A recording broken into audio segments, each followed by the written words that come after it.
It's a good design. Happy tax approved. Happy tax approved. I feel like this box, maybe it sounds like a little bit aggressive.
Does anyone here have any idea?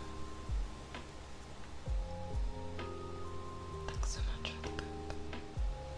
It's all good to shake a step. I hope you're doing super well. Good. Super duper. Does anyone have any? I'm glad you like it.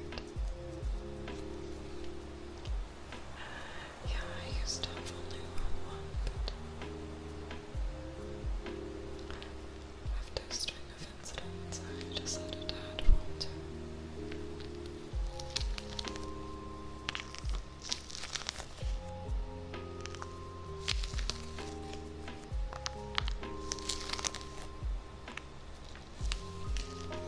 I was gonna ask if anybody has any idea why my audio, if I do a recording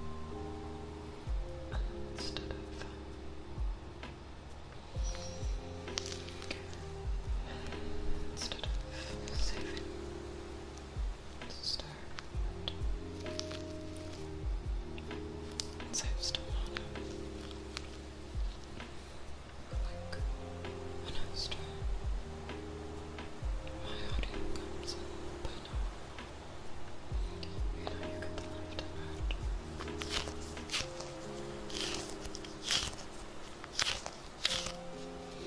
But if I record, just saves time on it. I know my stomach is grumbling.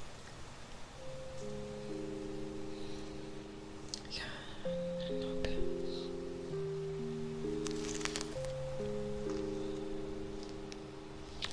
I don't know why it does that, so that's a huge reason why I haven't been putting out YouTube content.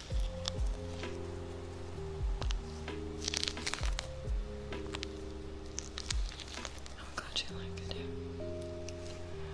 I hope the loop is okay.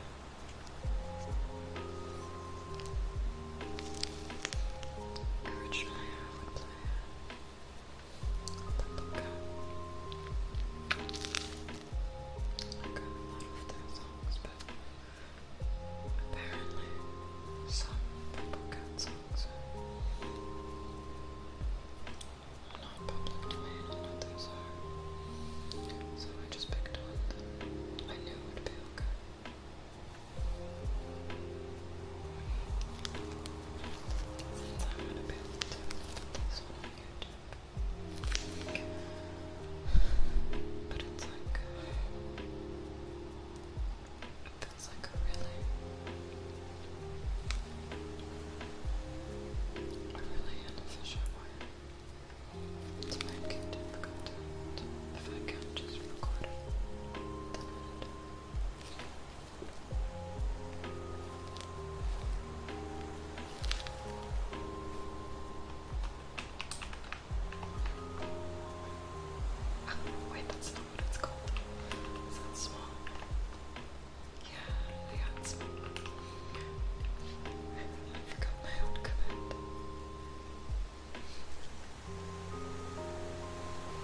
Men can often show by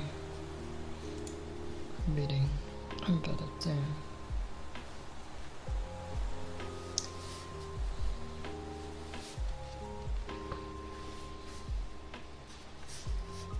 Been very slowly crawling through this book. I only read it on stream, and we only read like a chapter at a time.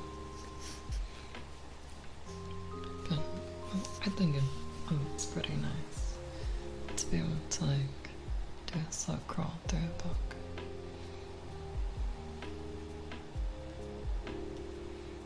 I did that with Tales of King Arthur, and that one we finished over the course of like many months, but we read it on and off, and I guess that's what we're doing with there as well. There is probably no more terrible instant of enlightenment than the one in which you discover your father is a man with human flesh. From Collected Sayings of Moti by the Princess Irulan. The Duke said, "Paul, I'm doing a hateful thing, but I must."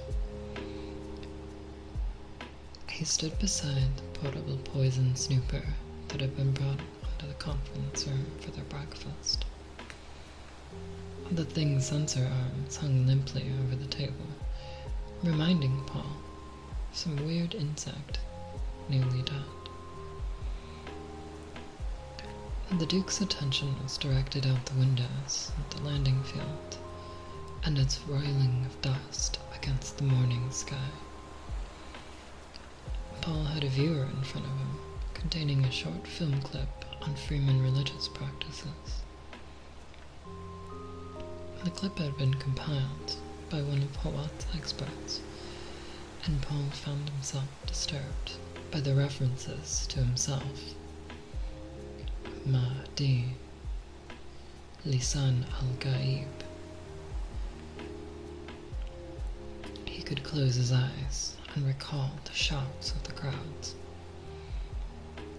So that is what they hope, he thought, and he remembered what the old Reverend Mother had said. Kwisach Hyderach. The memories touched his feelings of terrible purpose, shading this strange world with sensations of familiarity that he could not understand. A hateful thing, the Duke said. What do you mean, sir? Leto turned, looked down at his son.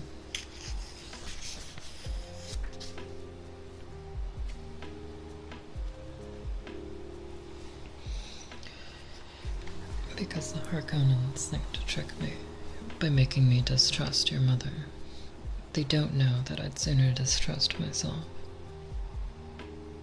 I don't understand, sir. Again, Leto looked out the windows.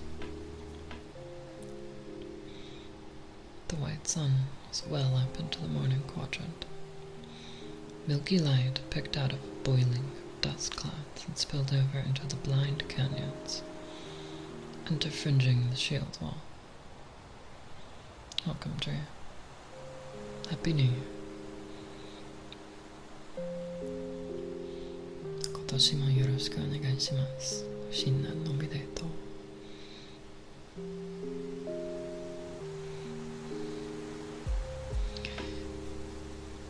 Slowly,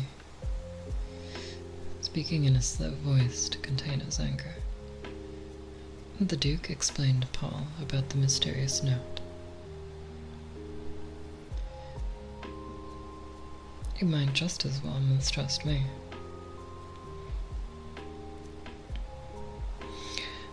They think to a fool. Oh, wait. They have to think they've succeeded, the Duke said. They must think me this much of a fool. It must look real. Even your mother may not know the sham. But sir, why?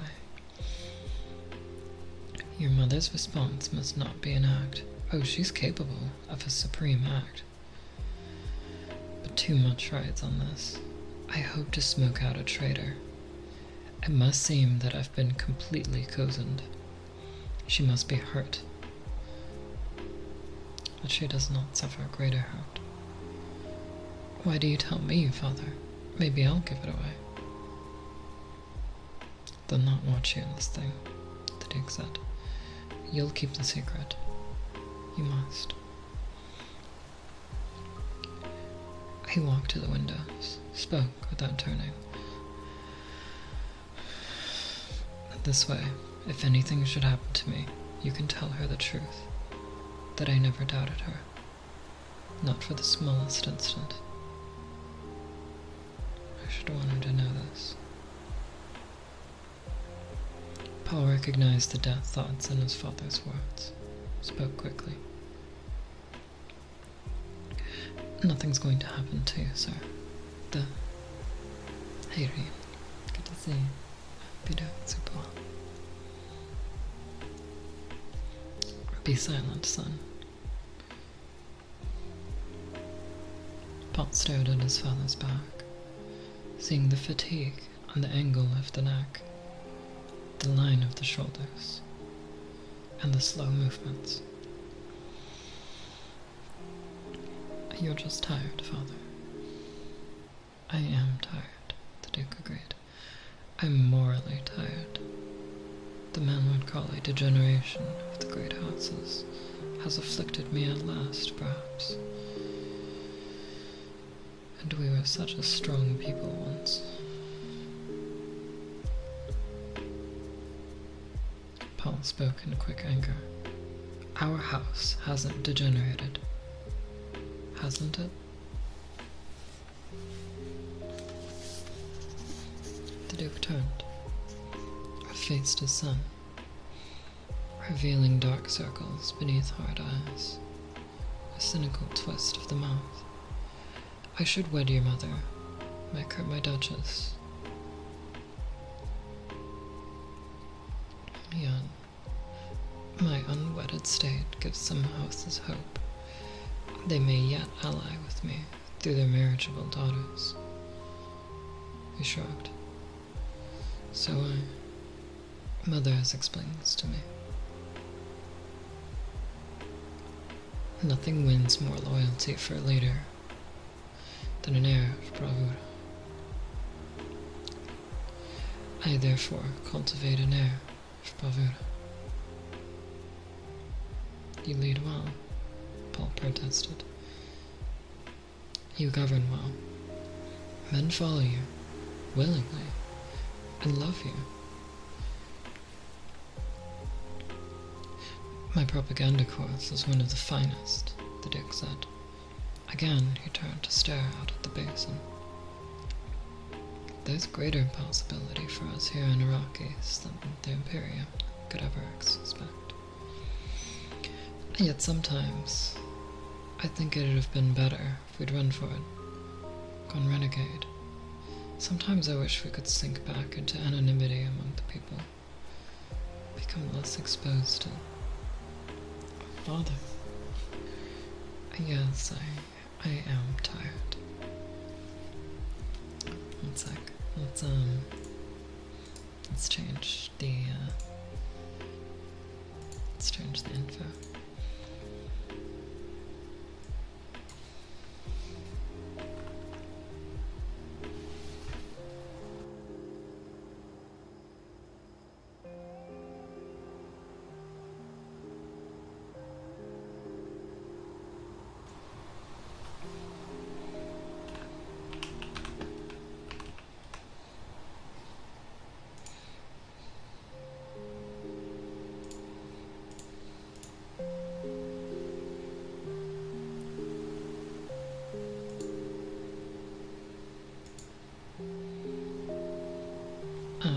No, it was part of the book.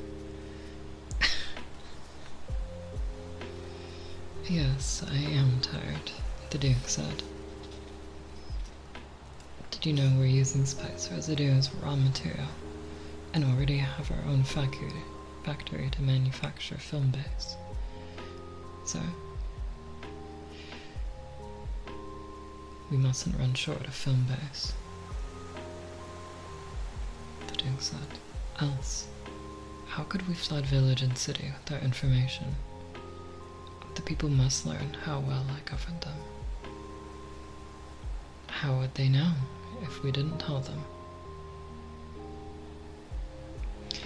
You should get some rest, Paul said. Again, the Duke faced his son. Arrakis has another advantage I almost forgot to mention. Spices in everything here. You can breathe it, eat it in almost everything. And I find that this imparts a certain natural immunity to some of the most common poisons of the Assassin's Handbook. And the need to watch every drop of water puts all food production, yeast culture, hydroponics, commit everything under the strictest surveillance.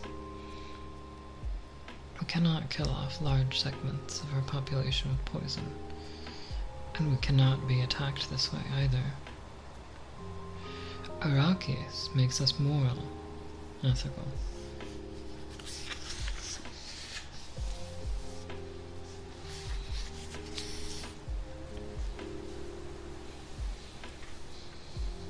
Paul started to speak, but the Duke cut him off, saying, I have to have someone I can say these things to, son. He sighed, glanced back at the dry landscape, where even the flowers were gone now, trampled by the dew gatherers, wilted under the early sun.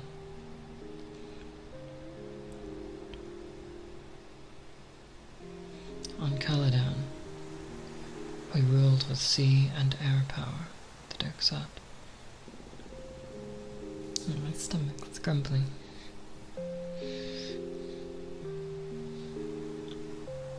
Here, we must scrabble for desert power. This is your inheritance, Paul.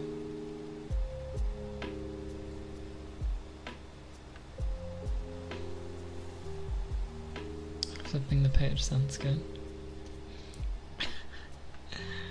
I'm glad if you think so.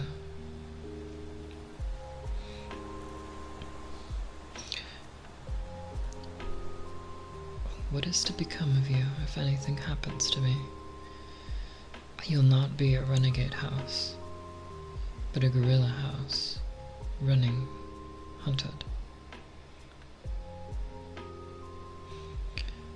Paul groped for words, could find nothing to say.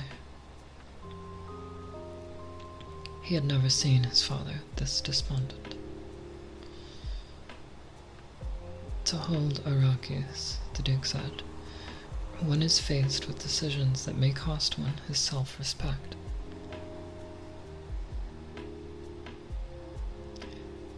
He pointed out to the window, to the Atreides' green and black banner hanging limply from a staff at the edge of the landing field. That honorable banner could come to mean many evil things. Paul swallowed in a dry throat. His father's words carried futility, a sense of fatalism that left the boy with an empty feeling on his chest.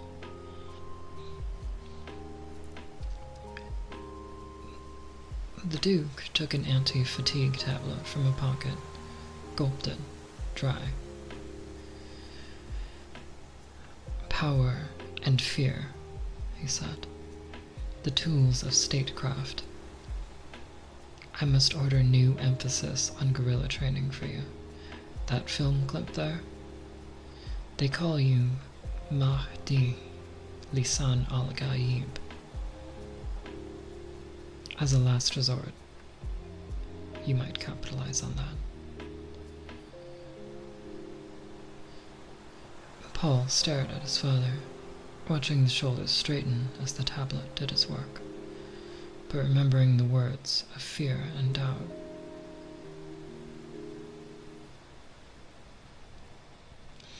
"What's keeping that ecologist?" the Duke muttered. "I told Dufir to have him here early."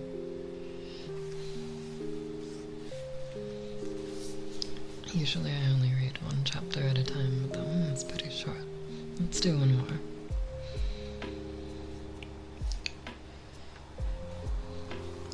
I'm actually going to drink a little bit of water first.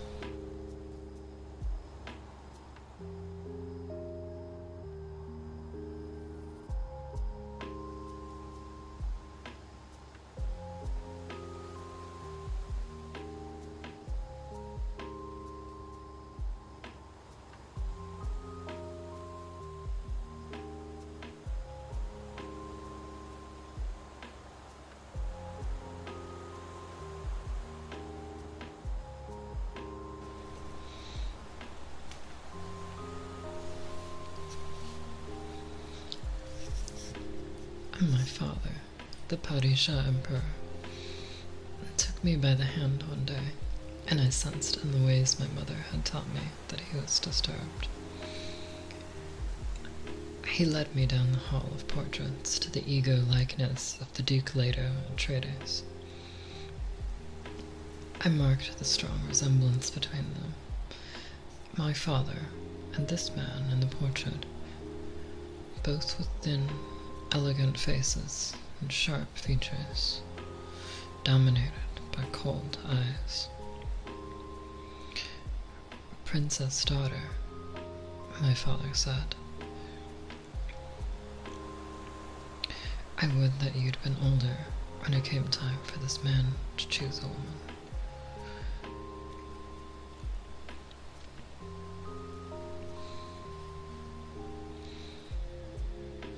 My father was 71 at the time, and looking no older than the man in the portrait, and I was but 14. Yet I remember deducing in that instant that my father secretly wished the Duke had been his son, and disliked the political necessities that made them enemies.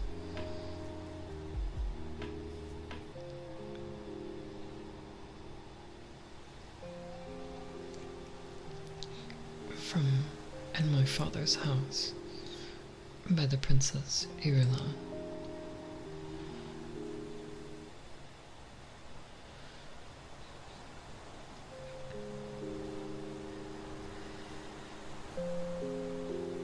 His first encounter with the people, he had been ordered to betray, left Dr. Kynes shaken. He prided himself on being a scientist to whom legends were merely interesting clues, pointing towards cultural roots. Yet the boy fitted the ancient prophecies so precisely.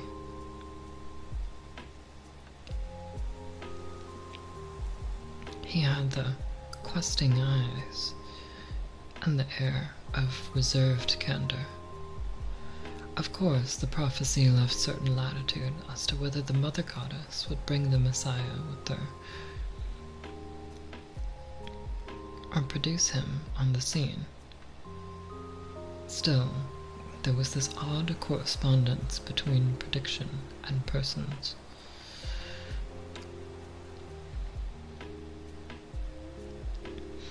They met in mid-morning outside the Iraqi landing field.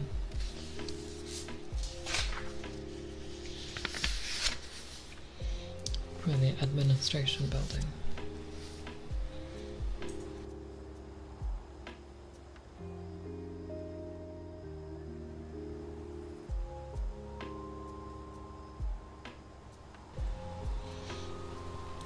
An unmarked ornithopter squatted nearby, humming softly on standby, like a somnolent insect.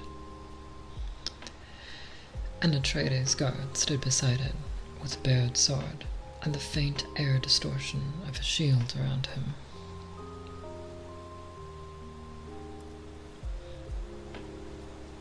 Kind sneered at the shield pattern, thinking Arrakis has a surprise for them there. The planetologist raised a hand, signaled for his Freeman guard to fall back. He strode on ahead toward the building's entrance, the dark hole in plastic-coated rock.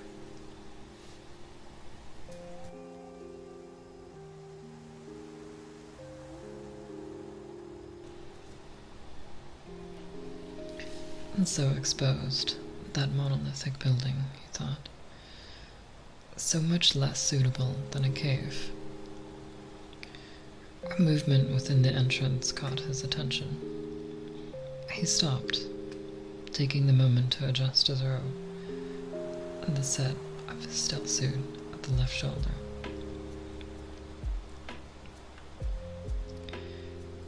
The entrance doors swung wide.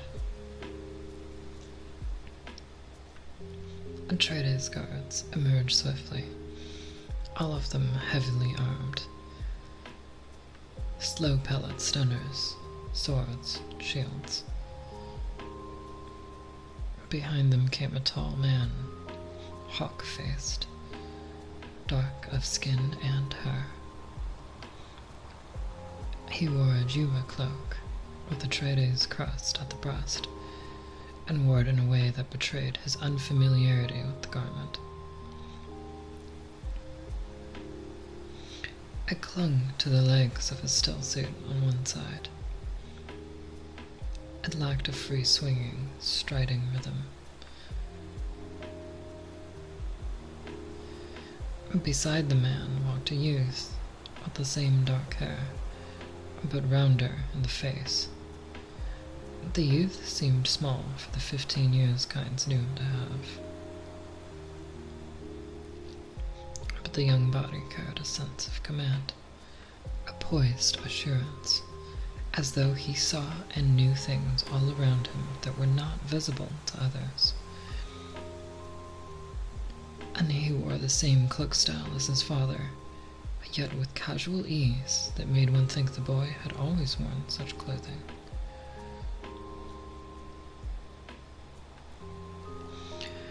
The Mahdi will be aware of things others cannot see, not the prophecy. Kynes shook his head, telling himself they're just people. With the two garbed like them for the desert came a man Kynes recognized, Gurney Halleck. Kynes took a deep breath to still his resentment against Halleck, who had briefed him on how to behave with the Duke and ducal heir. You may call the Duke my lord or sire. Noble-born is also correct, but usually reserved for more formal occasions. The son may be addressed as young master or my lord. The Duke is a man of much leniency, but brooks little familiarity. And Kynes thought as he watched the group approach, they'll learn soon enough who's master on Arrakis. Order questioned half the night by that mentat, will they? Expect me to guide them on an inspection of spice mining, do they?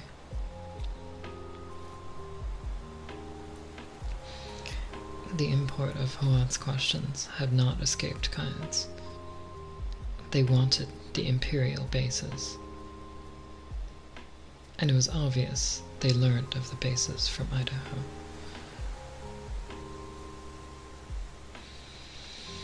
I will have Stilgar send Idaho's head to this Duke, Kynes told himself. The ducal party was only a few paces away now, and their feet in desert boots crunching the sand. Kynes bowed. My lord, Duke.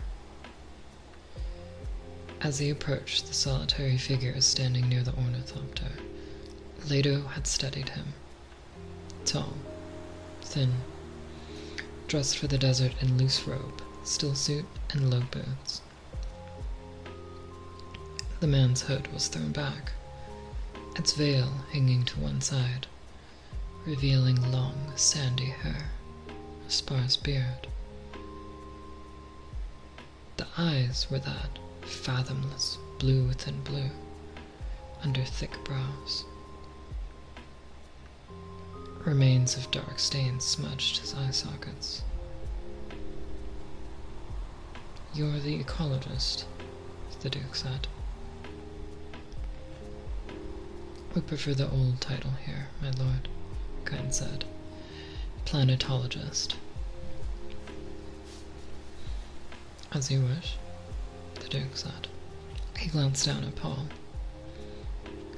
"Son, this is the judge of the change, arbiter of dispute, the man set here to see that the forms are obeyed in our assumption of power over this fief." He glanced at Kynes. "This is my son." "My lord," Kynes said. "Are you a freeman?" Paul asked. Kynes smiled. "I am accepted in both siege and village, young master, but I am in His Majesty's service. Imperial planetologist."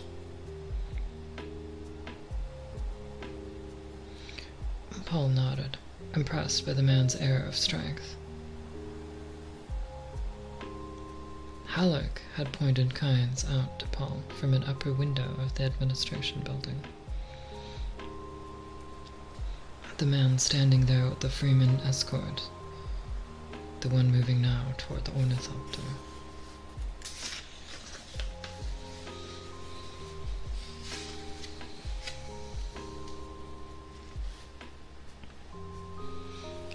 Paul had inspected Kynes briefly with binoculars.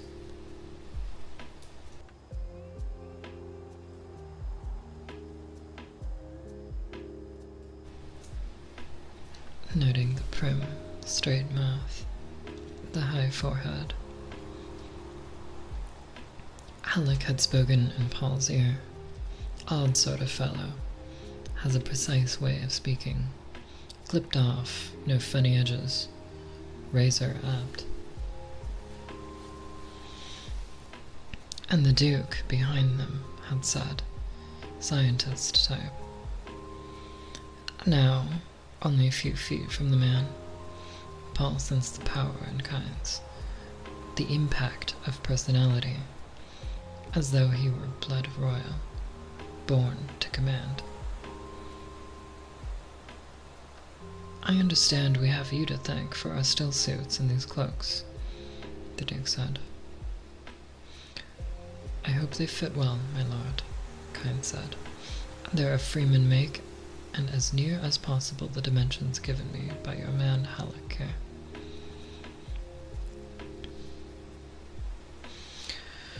"I was concerned that you said you couldn't take us into the desert unless we wore these garments," the Duke said. "We can carry plenty of water. We don't intend to be out long, and we'll have air cover, the escort you see overhead right now. It isn't likely we'd be forced down." Kynes stared at him, seeing the water-fat flesh. He spoke coldly. "You never talk of likelihoods on Iraqis. You speak only of possibilities."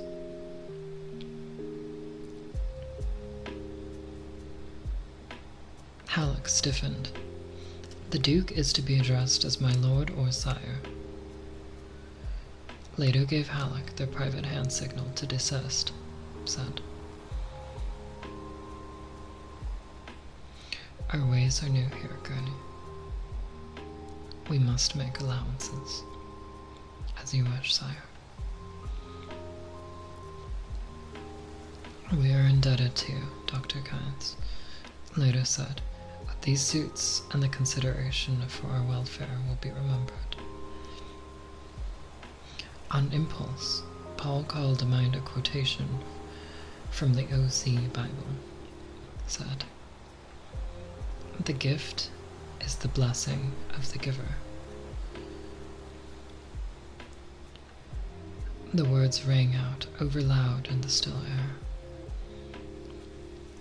The Freeman escort, Kynes, had laughed in the shade of the administration building, leapt up from their squatting repose, muttering in open agitation. One cried out, "Lisan al-Gaib!" Kynes whirled, gave a curt, chopping signal with the hand, waved the guard away. They fell back, grumbling among themselves. Trailed away around the building.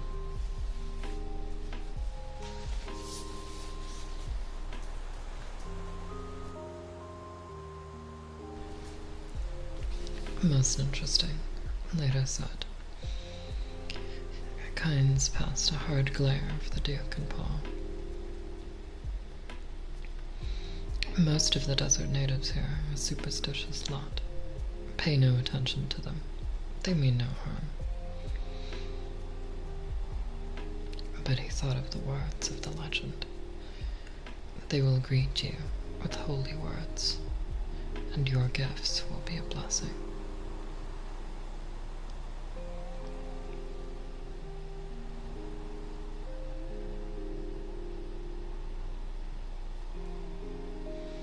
Leda's assessment of Kynes, based partly on Hawat's brief verbal report, guarded and full of suspicions, suddenly crystallized. The man was Freeman. Kynes had come for the Freeman escort, which could mean simply that the Freemen were testing their new freedom to enter urban areas. But it had seemed an honor guard, and by his manner, Kynes is a proud man, accustomed to freedom, his tongue and his manner guarded only by his own suspicions. Paul's question had been direct and pertinent.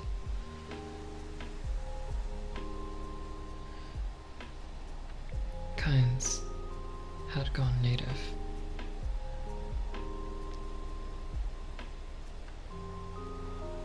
"Shouldn't we be going, sire?" Alec asked. The Duke nodded. "I'll fly my own thopter. Kynes can sit up front to direct me. You and Paul take the rear seats." "One moment, please," Kynes said. "With your permission, sire, I must check the security of your suits." The Duke started to speak, but Kynes pressed on. "I have concern for my own flesh as well as yours, my lord. I'm well aware of whose throat would be slit should harm befall you two, while you're in my care."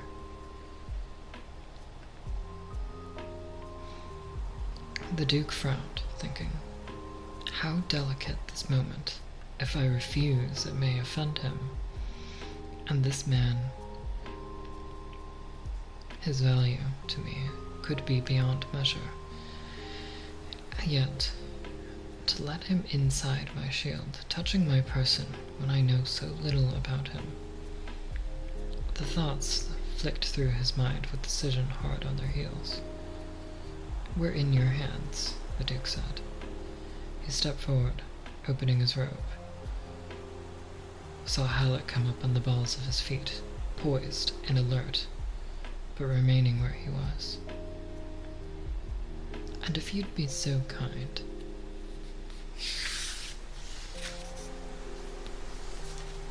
The Duke said, "I'd appreciate an explanation of the suit from one who lives so intimately with it."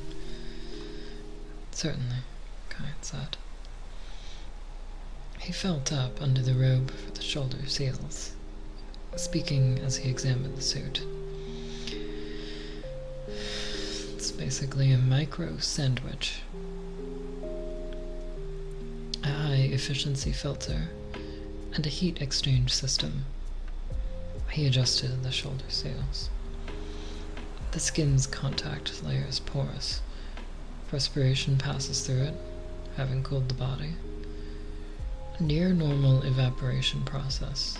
The next 2 layers, kinds tighten the chest fit, include heat exchange filaments and salt precipitators. Salts reclaimed. The Duke lifted his arms at a gesture. Most interesting. Breathe deeply, Kind said. The Duke obeyed. Kind studied the underarm seals, adjusted one. Motions of the body, especially breathing, he said, and some osmotic action provide the pumping force.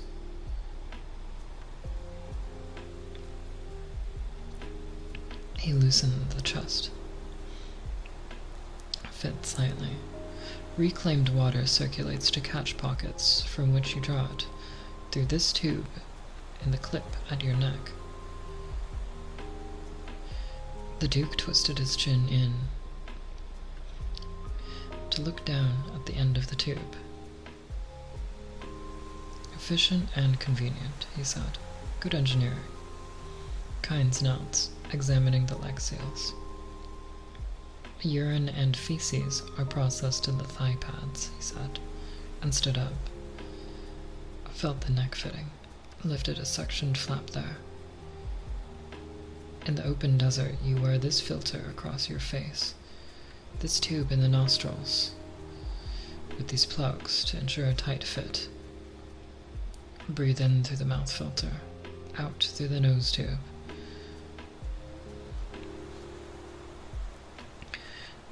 The Freeman suit in good working order, you won't lose more than a thimbleful of moisture a day, even if you're caught in the Great Erg. A thimbleful a day, the Duke said. Kynes pressed a finger against the suit's forehead pad and said, "This may rub a little. If it irritates you, please tell me. I could slip patch it a bit tighter." "My thanks," the Duke said. He moved his shoulders in the suit as Kynes stepped back, realizing it did feel better now. Tighter. Less irritating. Kynes turned to Paul. "Now let's have a look at you, lad." A good man, but I'll have to learn to address us properly, the Duke thought. Paul stood passively as Kynes inspected the suit.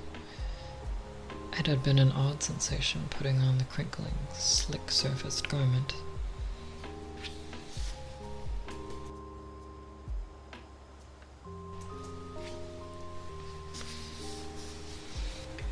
In his foreconsciousness had been the absolute knowledge that he had never before worn a steel suit.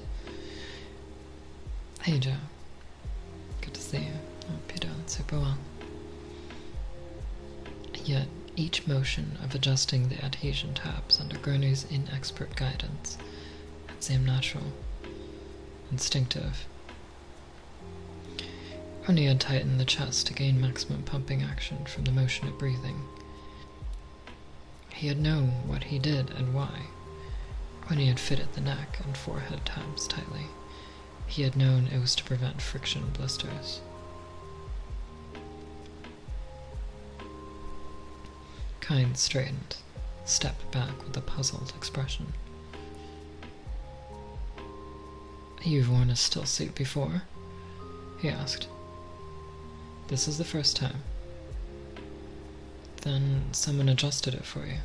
"No." "Your desert boots are fitted slip fashion at the ankles.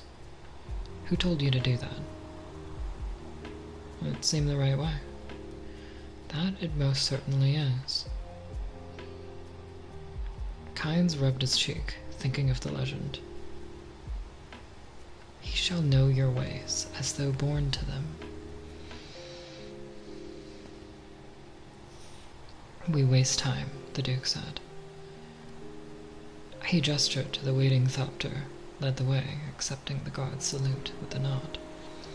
He climbed in, fastened his safety harness, checked controls and instruments. The craft creaked as the others clambered aboard. Kynes fastened his harness, focused on the padded comfort of the aircraft. Soft luxury of gray-green upholstery, gleaming instruments, the sensation of filtered and washed air in his lungs as doors slammed and vent fans whirred alive. So soft, he thought.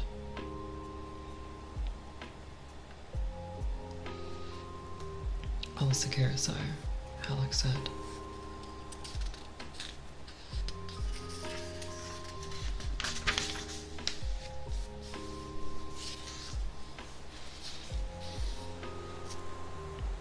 Later fed power to the wings. Felt them cup and dip, once, twice. They were airborne in 10 meters, wings feathered tightly, and afterjets thrusting them upward in a steep, hissing climb. Southeast over the shield wall, Kynes said.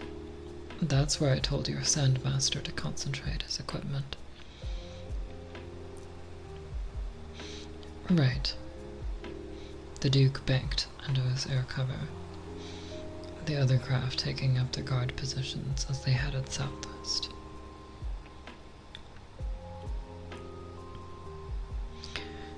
The design and manufacture of these still suits bespeaks a high degree of sophistication, the Duke said. Someday I may show you a siege factory, Kynes said. I would find that interesting, the Duke said. I note that suits are manufactured also in some of the garrison cities. Inferior copies, Kynes said. Any Dune man who values his skin wears a Freeman suit.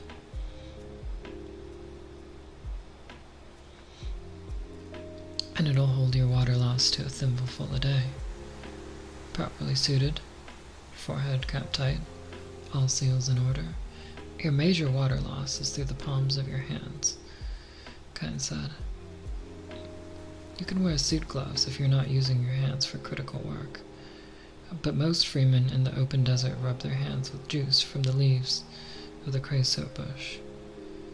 It inhibits perspiration. The Duke glanced down to the left at the broken landscape of the shield wall. Chasms of tortured rock, patches of yellow-brown crossed by black lines of fault shadow. It was as though someone had dropped this ground from space and left it where it smashed.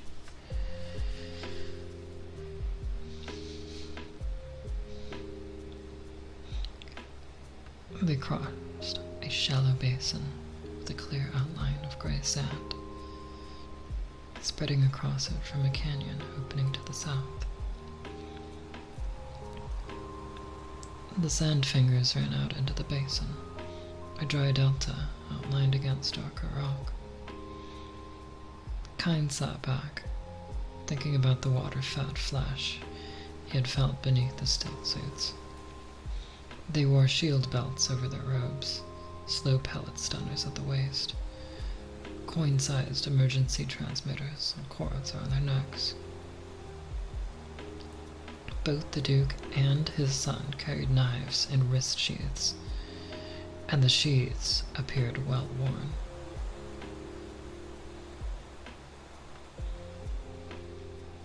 The people struck Kynes as a strange combination of softness and armed strength.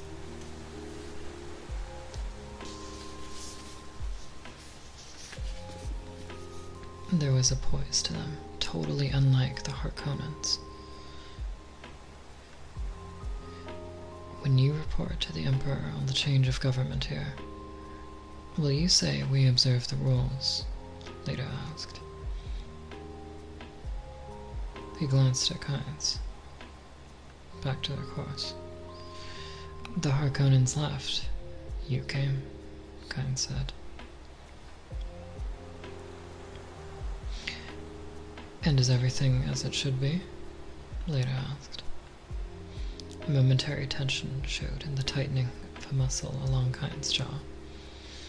As planetologist and judge of the change, I am a direct subject of the Imperium, my lord. The Duke smiled grimly, but we both know the realities. I remind you that His Majesty supports my work. Indeed, and what is your work? In the brief silence, Paul thought, he's pushing this Kynes too hard. Paul glanced at Halleck, but the minstrel warrior was staring out at the barren landscape. Kynes spoke stiffly. You, of course, refer to my duties as planetologist. Of course.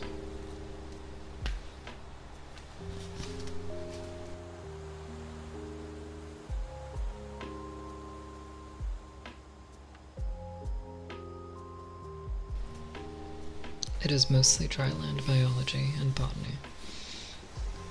Some geological work, core drilling, and testing. You never really exhaust the possibilities of an entire planet. Do you also investigate the spice? Kynes turned, and Paul noted the hard line of the man's cheek. A curious question, my lord. Bear in mind, Kynes, that this is now my fief. My methods differ from those of the Harkonnens. I don't care if you study the spice, as long as I share what you discover. He glanced at the planetologist. The Harkonnens discouraged investigation of the spice, didn't they? Kynes stared back, without answering. You may speak plainly, the Duke said, without fear for your skin. The Imperial Court is indeed a long way off, Kynes muttered.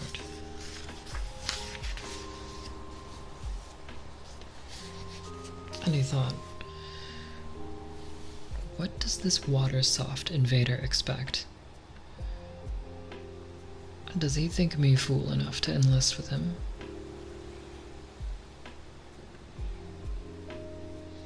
My stomach keeps grumbling. The Duke chuckled, keeping his attention on their course. I detect a sour note in your voice, sir. We waited in here, their mob of tame killers, eh? And we expect you to realize immediately that we're different from the Harkonnens.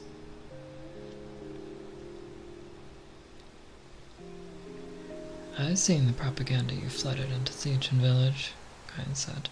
Love the good Duke. Your course of... Here now, Halleck barked. He snapped his attention away from the window, leaned forward. Paul put a hand on Halleck's arm. Gurney, the Duke said. He glanced back. This man's been long under the Harkonnens. Halleck sat back. Oh yeah. Your man Hawat's subtle, Kynes said. But his object's plain enough. Will you open those bases to us then? The Duke asked. Kynes spoke curtly. They're His Majesty's property. They're not being used. They could be used. Does His Majesty concur? Kynes darted a hard stare at the Duke. Arrakis could be an Eden if its rulers would look up from grubbing for spice.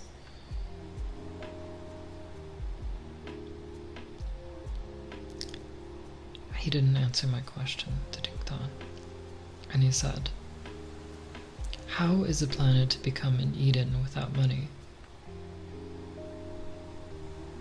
What is money? Kynes asked. if it won't buy the services you need. Ah, no, the Duke thought, and he said, we'll discuss this another time. Right now, I believe we're coming to the edge of the shield wall. Do I hold the same course? The same course, Kynes muttered. Paul looked out his window. Beneath them, the broken ground began to drop away, tumbled creases toward a barren rock plain and a knife-edged shelf.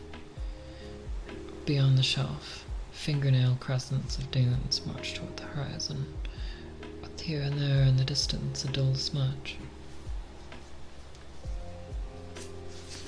A darker blotch to tell of something not sand. Rock outcroppings, perhaps.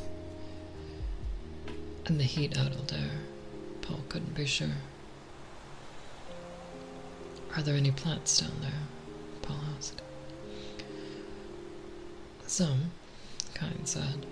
This latitude's life zone has mostly what we call minor water stealers, adapted to raiding each other for moisture, gobbling up the trace dew.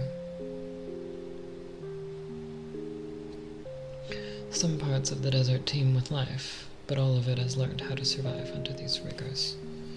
If you get caught down there, you imitate that life, or you die.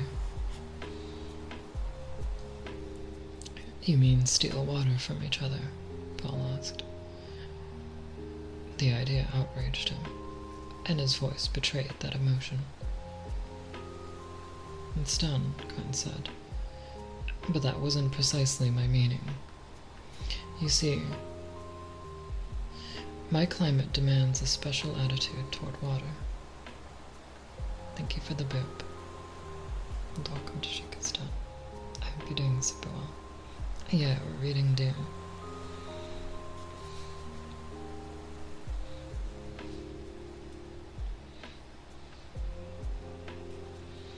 You are aware of water at all times. You waste nothing that contains moisture. And the Duke thought, my climate.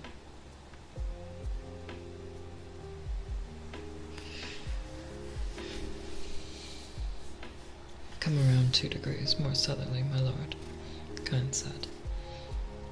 There's a blow coming up from the west. The Duke nodded. He had seen the billowing of tan dust there.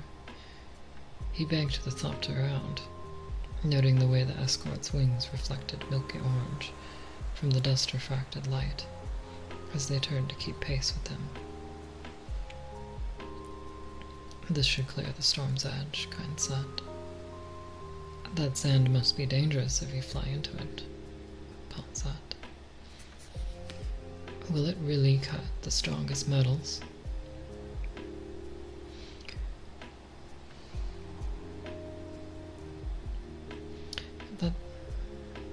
At this altitude, it's not sand but dust, Kynes said. The danger is lack of visibility, turbulence, clogged intakes. We'll see actual spice mining today, Paul asked. Very likely, Kynes said. Paul sat back. He had used the questions and hyper-awareness to do what his mother called registering the person. He had Kynes now, tone of voice, each detail of face and gesture. An unnatural folding of the left sleeve on the man's robe told of a knife in its arm sheath. The waist bulged strangely. It was said that desert men wore a belted sash into which they tucked small necessities.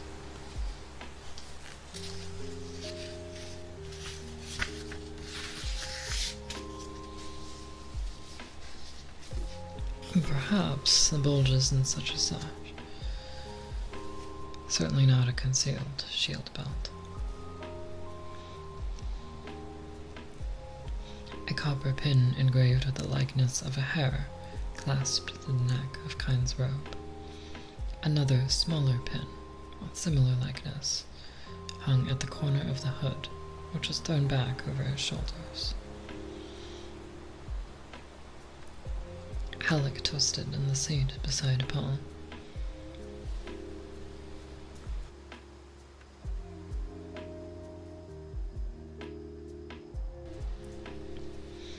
Reached back into the rear compartment and brought out his balisette.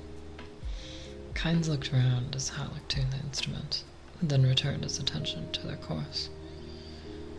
"What would you like to hear, young master?" Halleck asked. "You choose, Gurney." Halleck bent his ear close to the sounding board, strummed a chord, and sang softly. "Our fathers ate manna in the desert, and the burning places where whirlwinds came. Lord, save us from that horrible land. Save us, oh save us, from the dry and thirsty land."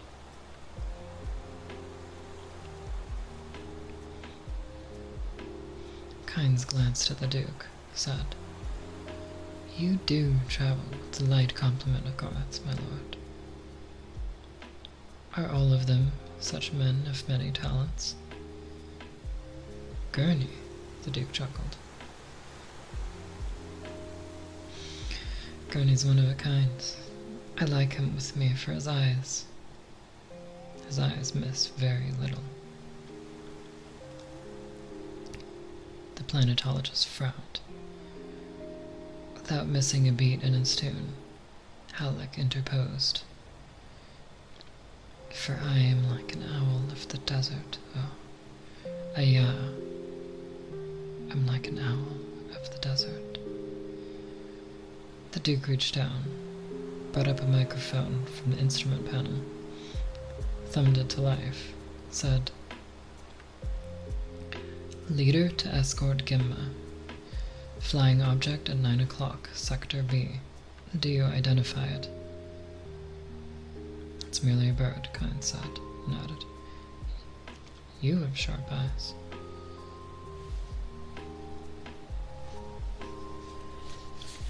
The panel speaker crackled. Then, "Escort Gamma. Object examined under full amplification. It's a large bird." Paul looked in the indicated direction, saw the distant speck, a dot of intermittent motion, and realized how keyed up his father must be. Every sense was at full alert. "I'd not realized there were birds that large this far into the desert," the Duke said. "That's likely an eagle," Kynes said. "Many creatures have adapted to this place." The ornithopter swept over a bare rock plain. Paul looked down from their 2,000 meters altitude, saw the wrinkled shadow of their craft and escort.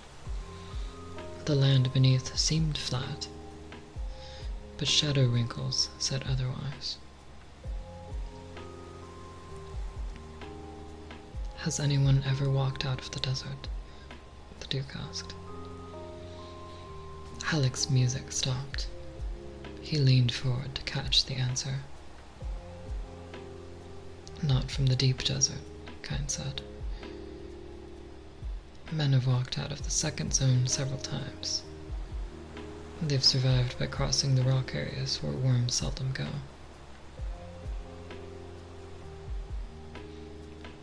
The timbre of Kynes' voice held Paul's attention. He felt his senses come alert the way they were trained to do. "Ah, the worms," the Duke said. "I must see one sometime." "You may see one today," Kynes said. "Wherever there is spice, there are worms." "Always?" Halleck asked. "Always." "Is there a relationship between worm and spice?" the Duke asked. Kynes turned, and Paul saw the pursed lips as the man spoke. They defend spice sands. Each worm has a territory. As to the spice, who knows?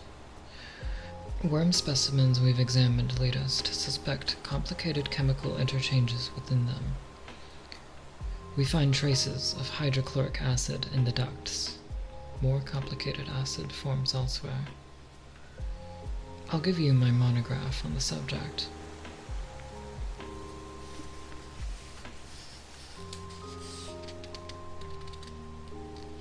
And a shield's no defense, the Duke asked.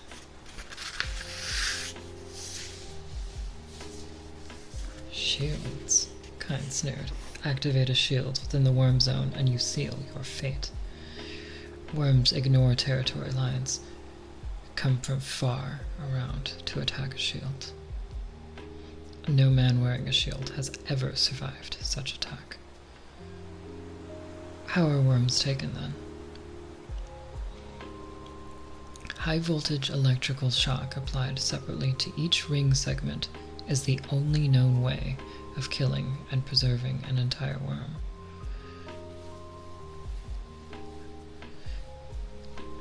They can be stunned and shattered by explosives, but each ring segment has a life of its own.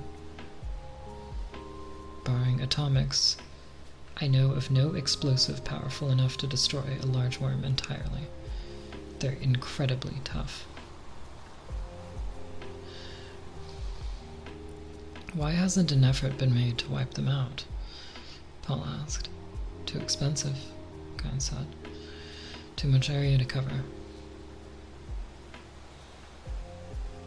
Paul leaned back in his corner. His truth sense, awareness of tone shadings, told him that Kynes was lying and telling half-truths, and he thought,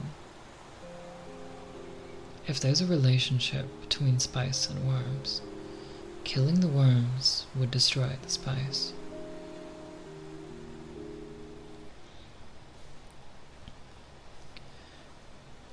No one will have to walk out of the desert soon, the Duke said.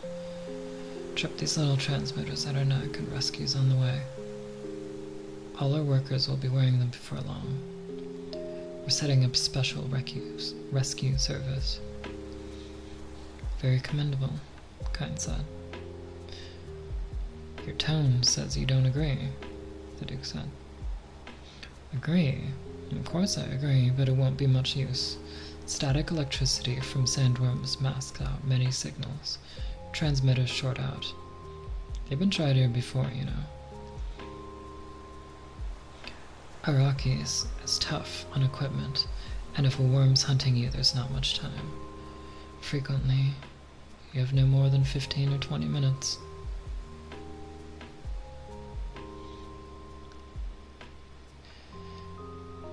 What would you advise? The Duke asked. You ask my advice? As planetologist, yes. You'd follow my advice, if I found it sensible. Very well, my lord. Never travel alone. The Duke turned his attention from the controls. That's all? That's all. Never travel alone. What if you're separated by a storm and forced down? Alec asked. Isn't there anything you can do? Anything covers much territory, Kine said.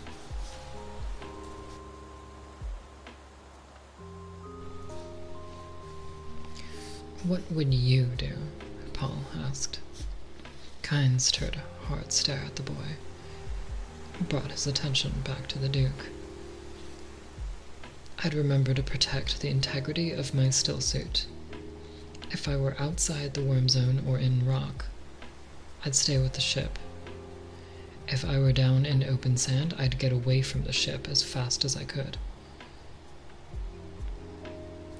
About 1,000 meters would be far enough. Then I'd hide beneath my robe. A worm would get the ship, but it'd miss me.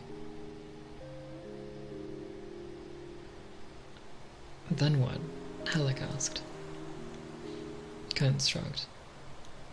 Wait for the worm to leave. That's all? Paul asked. When the worm has gone, one may try to walk out, Kynes said. You must walk softly. Avoid drum sands, tidal dust basins. Head for the nearest rock zone. There are many such zones. You might make it. Drum sand? Halleck asked. A condition of sand compaction, Kynes said. The slightest step sets it drumming. Worms always come to that. And a tidal dust basin? The Duke asked. Certain depressions in the desert have filled with dust over the centuries. Some are so vast they have currents and tides. All will swallow the unwary who step into them.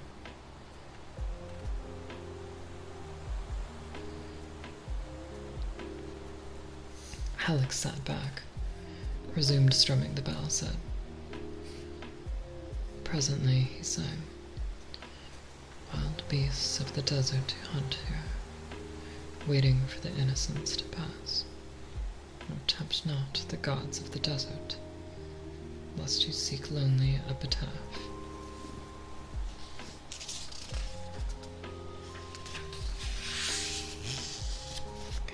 And the perils of the... He broke off, leaned forward. Dust cloud ahead, sire. I see you, Gurney. That's what we seek, Kynes said. Paul stretched up in the seat to peer ahead, saw a rolling yellow low cloud. On the desert surface, some 30 kilometers ahead. One of your factory crawlers, Kynes said. It's on the surface, and that means it's on spice. The cloud is vented sand being expelled after the spice has been centrifugally removed. There's no other cloud quite like it. Aircraft over it, the Duke said. I see 2, 3, 4 spotters. Kynes said. They're watching for worm sign. A worm sign? The Duke asked. A sound wave moving toward the crawler. They'll have seismic probes on the surface, too. Worms sometimes travel too deep for the wave to show. Kynes swung his gaze around the sky. Should be a carry-all wing around, but I don't see it. The worm always comes, eh? Halleck asked. Always. Paul leaned forward, touched Kynes' shoulder. How big an area does each worm stake out? Kynes frowned. The child kept asking adult questions. That depends on the size of the worm.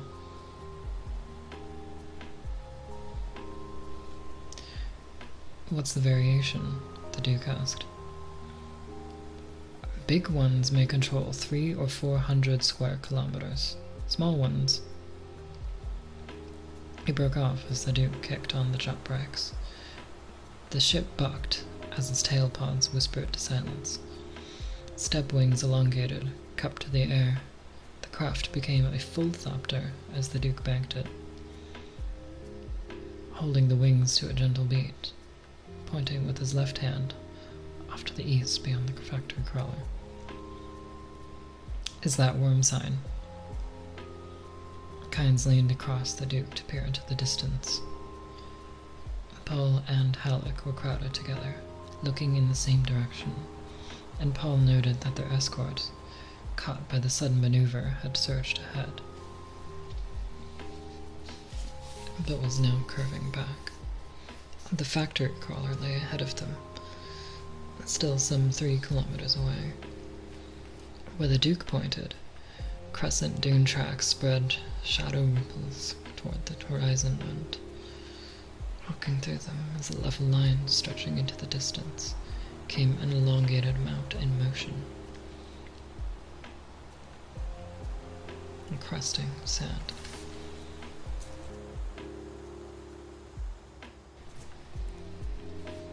It reminded Paul of the way a big fish disturbed the water and swimming just under the surface.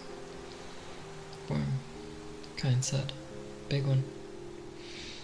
He leaned back, grabbed the microphone from the panel, punched out a new frequency selection.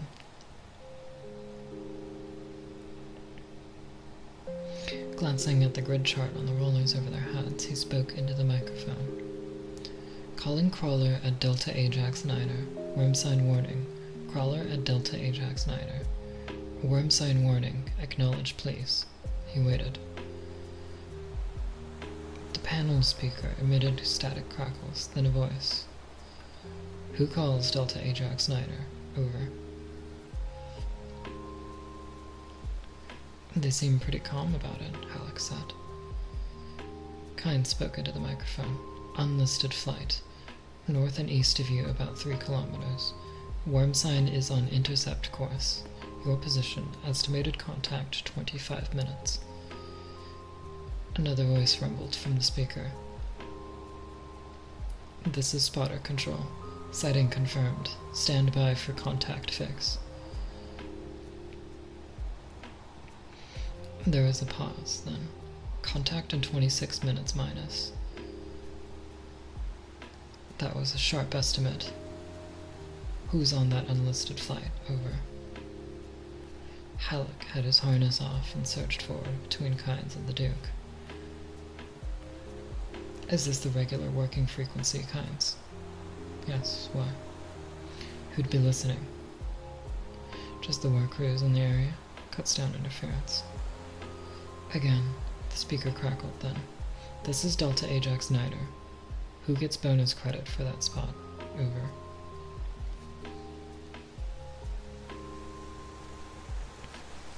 Halleck glanced at the Duke. Kyne said, there's a bonus based on spice load for whoever gives first worm warning. They want to know. Tell them who had first sight of that worm, Halleck said. The Duke nodded. Kynes hesitated, then lifted the microphone. Spotter credit to the Duke Leto Atreides. The Duke Leto Atreides. Over. The voice from the speaker was flat and partly distorted by a burst of static. We read and thank you. Now, tell them to divide the bonus among themselves, Halleck ordered. Tell them it's the Duke's wish. Kynes took a deep breath, then... It's the Duke's wish that you divide the bonus among your crew. Do you read? Over. Acknowledged and thank you, the speaker said. The Duke said, I forgot to mention that Gurney is also very talented in public relations. Kynes turned a puzzled frown on Halleck. This lets the men know their Duke is concerned for their safety, Halleck said. Word will get around. It was on an area working frequency. Not likely Harkonnen agents heard. He glanced out at their air cover. And we're a pretty strong force. It was a good risk. The Duke banked their craft toward the sand cloud erupting from the factory crawler. What happens now? There's a carry-all wing somewhere close, Kyne said. It'll come in and lift off the crawler. What if the carry-all's wrecked? Halleck said. Some equipment is lost, Kyne said. Get in close over the crawler, my lord. You'll find this interesting. The Duke scowled, busied himself with the controls as they came into turbulent air over the crawler. Paul looked down, saw sand still spewing out of the metal. a plastic monster beneath them. It looked like a great tan and blue beetle with many wide tracks extending on arms around it. He saw a giant inverted funnel. A snout poked into dark sand in front of it. A rich spice bed by the color, Kine said. They'll continue working until the last minute. The Duke fed more power to the wings, stiffened them for a steeper descent as he settled lower on the circling glide above the crawler.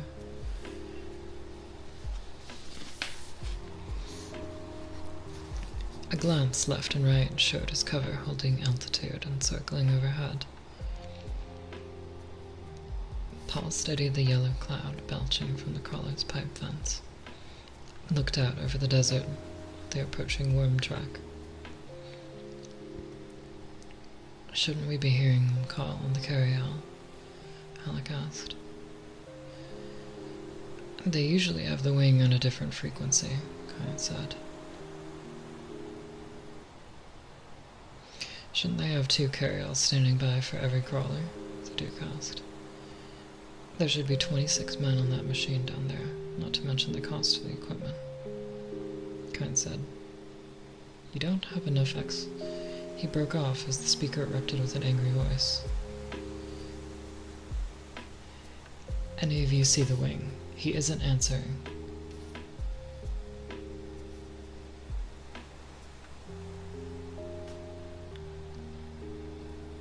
A garble of noise crackled from the speaker, drowned in an abrupt override signal, then silence from the first voice.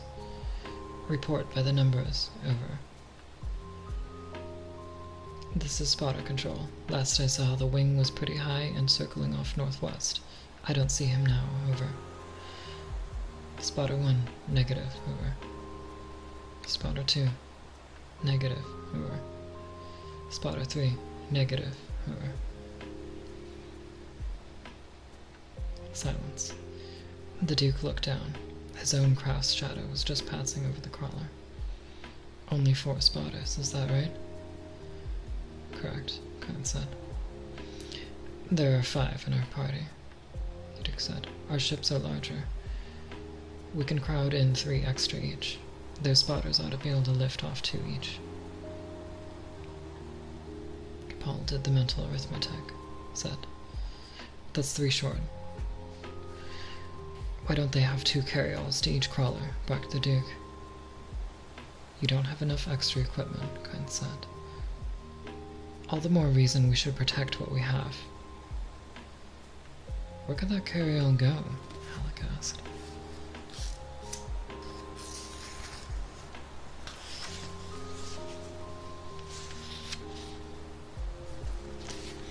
Could have been forced down somewhere out of sight, Kine said. The Duke grabbed the microphone, hesitated with thumb poised over its switch. How could they lose sight of a carryall? They keep their attention on the ground looking for worm sign, Kine said. The Duke thumbed the switch, spoke into the microphone. This is your Duke. We are coming down to take off Delta Ajax Snyder's crew. All spotters are ordered to comply. Spotters will land on the east side. We will take the west. Over.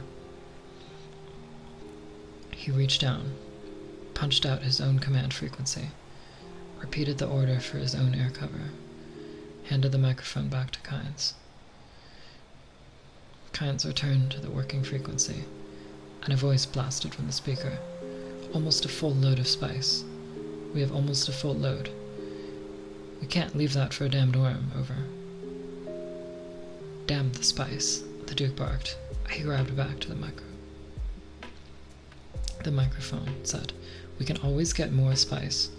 There are seats in our ships for all but 3 of you. Draw straws or decide any way you like who's going to go, but you're going and that's an order. He slammed the microphone back into Kynes' hands, muttered, Sorry. As Kynes shook an injured finger. How much time? Paul asked. 9 minutes, Kynes said. The Duke said, This ship has more power than the others. If we took off under jet with 3/4 wings, we could crowd in an additional man. That sand's soft, Kyne said. With 4 extra men aboard on jet takeoff. Could snap the wings, sire, Alex said. Not on this ship, the Duke said.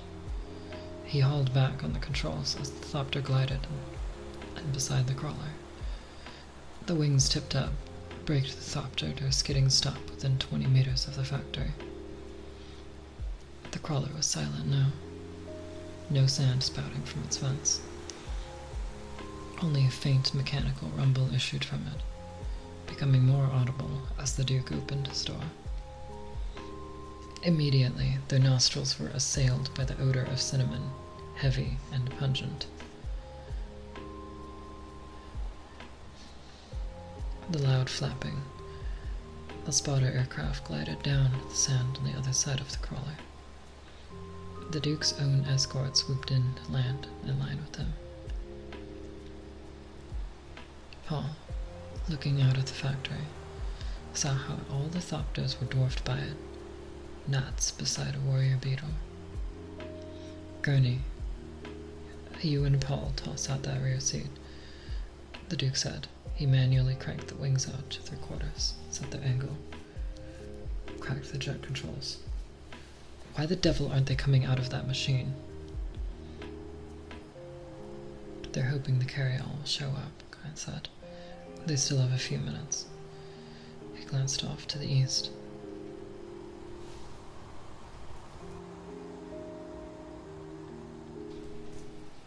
All turned to look in the same direction, seeing no sign of the worm. But there was a heavy, charged feeling of anxiety in the air. The Duke took the microphone, punched for his command frequency, said, 2 of you toss out your shield generators, by the numbers. You can carry more in that way. We're not leaving any men for that monster. He keyed back to the working frequency, barked, All right, you and Ajax Delta 9 are out, now. This is a command from your Duke. On the double, or I'll cut that crawler apart with a lace gun. A hatch snapped open near the front of the factory, another at the rear, another at the top. Men came tumbling out, sliding and scrambling down to the sand. A tall man in a patched working robe was the last to emerge. He jumped down to a track, and then to the sand. The Duke hung the microphone on the panel, swung out onto the wing step, shouted, 2 men each into your spotters. The man in the patched robe began hauling off pairs of his crew, pushing them toward the craft waiting on the other side. 4 over here, the Duke shouted. 4 into that ship back there. He jabbed a finger at an escort Thopter directly behind him. The guards were just wrestling the shield generator out of it. And 4 into that ship over there. He pointed to the other escort that had shut its shield generator. 3 each into the others. Run, you sand dogs.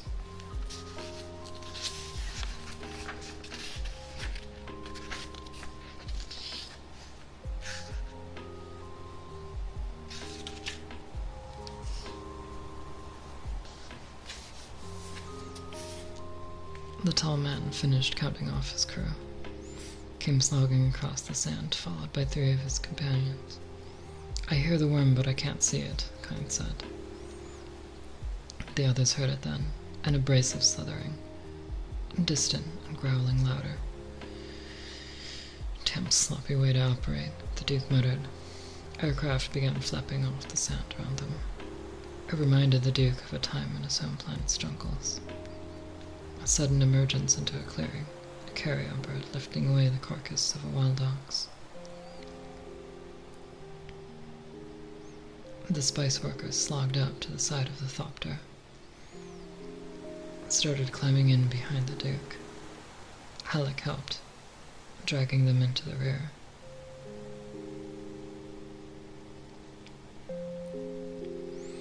In you go, boys, he snapped, on the double. Paul crawled into a corner, a sweating man, smelled the perspiration of fear. Saw that 2 of the men had poor neck adjustments, no still suits. He filed the information in his memory for future action, his father would have to order tighter still-suit discipline. Men tended to become sloppy if you didn't watch such things.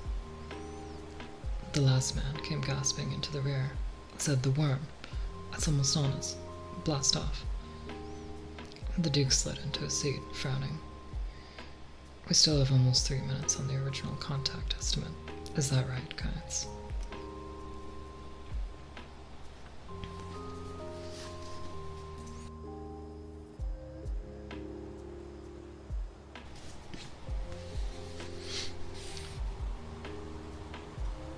He shut his door, checked it. Almost exactly, my lord, Kyne said, and he thought. A cool one, this Duke. All secure here, sire, Alex said. The Duke nodded, watched the last of his escort take off. He adjusted the igniter, glanced once more at the wings and instruments, punched the jet sequence. The takeoff pressed the Duke and Kyne deep into their seats, compressed the people into the rear. Kynes watched the way the Duke handled the controls, gently, surely. The Thopter was fully airborne now, and the Duke studied his instruments, glanced left and right at his wings. She's very heavy, sire, Alex said. Well within the tolerances of the ship, the Duke said. You didn't really think I'd risk this cargo, did you, Gurney? Halleck grinned, said. Not a bit of it, sire. The Duke banked his craft into a long, easy curve, climbing over the crawler. Paul, crushed into a corner beside the window, stared down at the silent machine on the sand.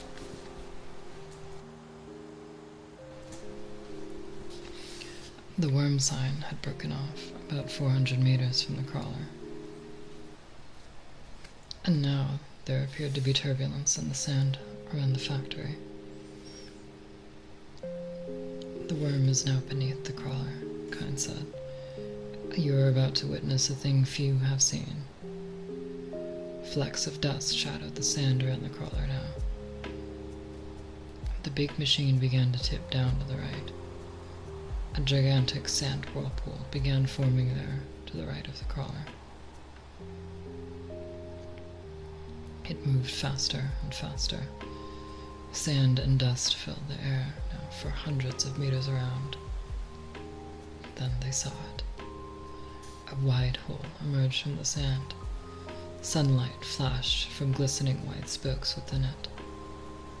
The hole's diameter was at least twice the length of the crawler, Paul estimated. He watched as the machine slid into that opening in a billow of sand and dust. The hole pulled back. God, what a monster, muttered a man beside Paul. Got all their flogging spice, growled another. Someone is going to pay for this, the Duke said. Promise you that. By the very flatness of his father's voice, Paul sensed the deep anger. He found that he shared it. This was criminal waste. In the silence that followed, they heard Kynes. Bless the Maker and his water, Kynes muttered. Bless the coming and going of him. May his passage cleanse the world. May he keep the world for his people.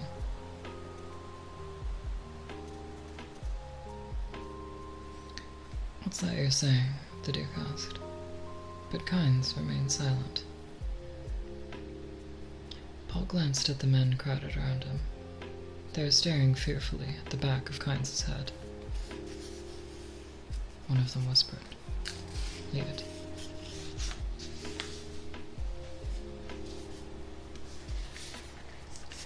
Kynes turned, scowling. The man sank back, abashed. Another one of the rescued men began coughing, dry and rasping.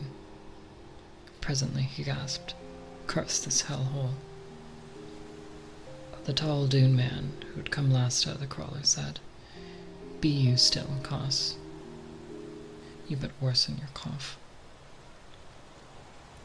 He stared among the men until he could look through them at the back of the Duke's head. You be the Duke later, I warrant, he said. It's to you we give thanks for our lives. We were ready to end it there until you came along. Quiet, man, and let the Duke fly his ship, Halleck muttered. Paul glanced at Halleck. He, too, had seen the tension wrinkles at the corner of his father's jaw. One walked softly when the Duke was in a rage. Leto began easing his thopter out of its great banking circle, stopped at a new sign of movement on the worm. The worm had withdrawn into the depths now, near where the crawler had been. Two figures could be seen moving north away from the sand depression. They appeared to glide over the surface, with hardly a lifting of dust to mark their passage. Who's that down there? The Duke barked. Two Johnnies who came along for the ride, sir, said the tall dune man. Why wasn't something said about them? It was the chance they took, sir, the dune man said. My lord, said Kynes, these men know it's of little use to do anything about men trapped in the desert and Worm's country. We'll send a ship from base for them, the Duke snapped. As you wish, my lord, but likely when the ship gets here, there'll be no one to rescue. We'll send a ship anyway, the Duke said. They were right beside where the worm came up, Paul said. How'd they escape? The sides of the hole cave in and make the distances deceptive, Kynes said. You waste fuel here, sire, Halleck ventured. Aye, Gurney.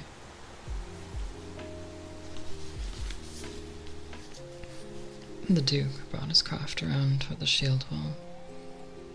His escort came down from circling stations, took up positions above and on both sides. Paul thought about what the dune man and Kynes had said. He sensed half-truths, outright lies. The men on the sand had glided across the surface so surely, moving in a way obviously calculated to keep from luring the worm back out of its depths. Freeman, Paul thought. Who else would be so sure on the sand?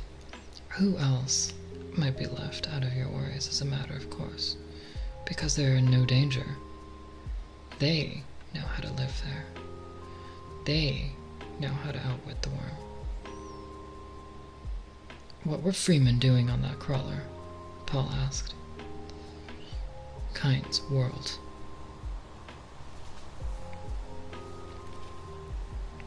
The tall dune man turned wide eyes on Paul. Blue within blue within blue. Who be this lad? He asked. Halleck moved to place himself between the man and Paul, said. This is Paul Atreides, the ducal heir. Why says he there were freemen on a rumbler? The man asked. They fit the description, Paul said. Kynes snorted. You can't tell freemen just by looking at them. He looked at the dune man. You, who were those men? Friends of one of the others, the dune man said. Just friends from a village who wanted to see the spice sands. Kynes turned away. Freeman. But he was remembering the words of the legend. The Lisan al-Gaib shall see through all subterfuge. They be dead now, Most likely, young sir, the Dune man said. We should not speak unkindly on them. But Paul heard the falsehood in their voices, felt the menace that had brought Halleck instinctively into guarding position. Paul spoke dryly. Terrible place for them to die.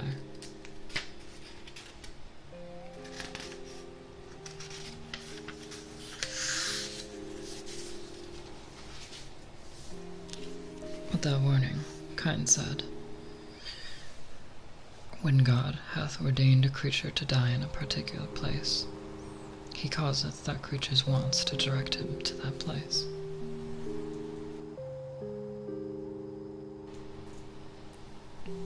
Leto turned a hard stare at Kynes, and Kynes, returning the stare, found himself troubled by a fact he had observed there.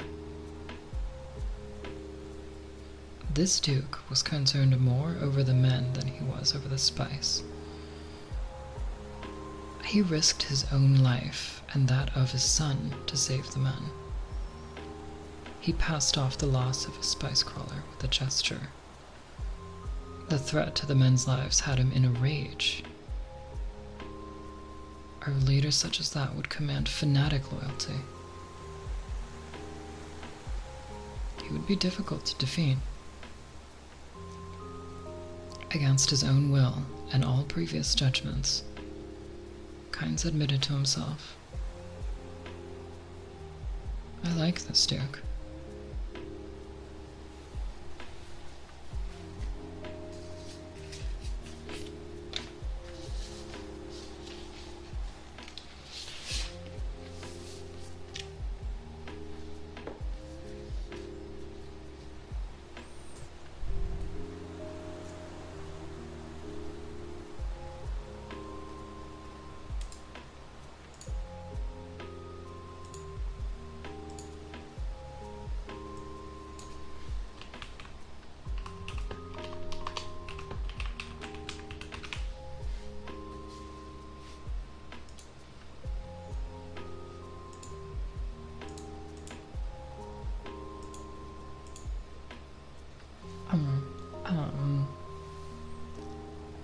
That'll be all for reading.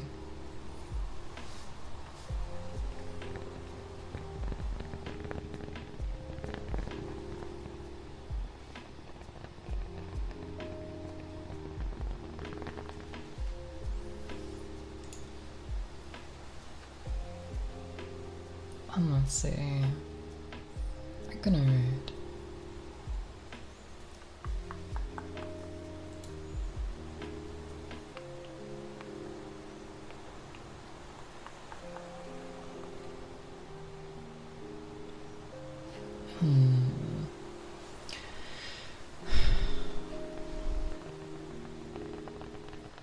Quite so well.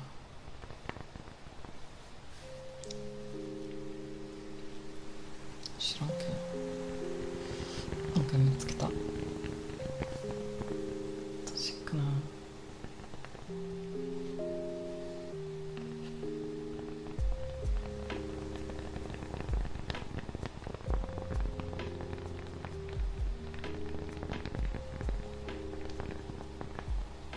Yeah, didn't seem super good.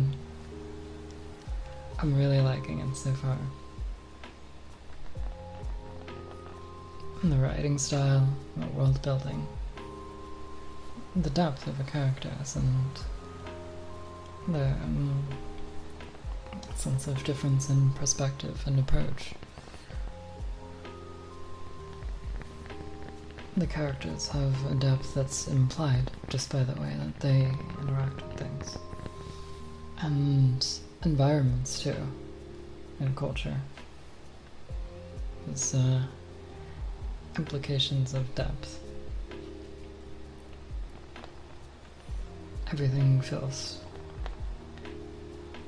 in place. If that makes sense.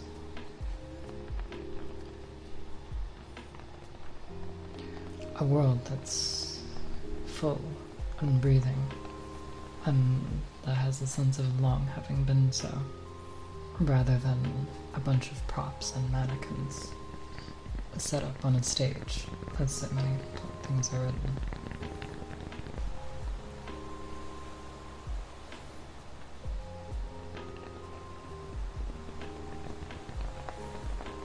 Pretty inspiring.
Does anybody have an suggested read target otherwise?